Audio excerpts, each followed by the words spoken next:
Hi friends, എല്ലാവർക്കും എൻ്റെ നമസ്കാരം. ഇത് എൻ്റെ വിയറ്റ്നാം മേർലിയിലെ 6-ാം നമ്പർ പ്ലാവാണ്.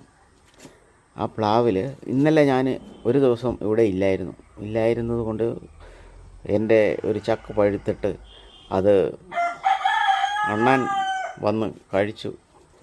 എല്ലാം ഇതായിപ്പോയി. ഒറ്റ ദിവസം കൊണ്ട് പഴുത്ത്. ഞാനിവിടെ ഇല്ലായിരുന്നത് കൊണ്ട് അത് ഒറ്റ ദിവസം കൊണ്ട് തന്നെ പഴുക്കുകയും ചെയ്തു.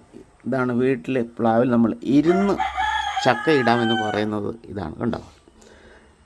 പ്ലാവിന് ചുവട്ടിൽ നിന്ന് തന്നെയാണ് ചക്ക ഉണ്ടായിരിക്കുന്നത്. അപ്പം ഇത് ശരിയായത് പഴുത്ത് ഒറ്റ ദിവസം കൊണ്ട് തന്നെ പഴുത്ത് ഇതുപോലെ ആയിപ്പോയി. ഏക്കാലും ഇത് ഇങ്ങനെ കിടക്കട്ടെ, അണ്ണാനെല്ലാം വന്ന് തിന്നട്ടെ എന്ന് വിചാരിച്ചിരിക്കുക. കണ്ടോ, ചുവട്ടിലാണ് ചക്ക ഉണ്ടായിരിക്കുന്നത്. അതാണ് പറയുന്നത്, വേണമെങ്കിൽ ചക്ക വേരേലും കായ്ക്കും എന്ന് പറയുന്നത്. അതുകൊണ്ട് പ്ലാവിന് വേണം, നമുക്ക് വേണമെന്ന് പറഞ്ഞാലും പ്ലാവിനും കൂടി തോന്നണം ഇതുപോലെ ചക്ക ഉണ്ട്. അതിന് നമ്മൾ എന്ത് ചെയ്യണം? ഇതിനെയൊക്കെ നല്ലതായിട്ട് പരിപാലിച്ച് കഴിഞ്ഞാൽ ഇതേപോലെ ചുവട്ടിൽ നിന്നെല്ലാം ചക്ക ഉണ്ടാവും. എല്ലാവരും ഇതുപോലെ ഡ്രമ്മിലോ എല്ലാം ഇതുപോലെ ഒരു വിയറ്റ്നാം മേർലി പ്ലാവ് മേടിച്ച് വെക്കണേ. Thank you.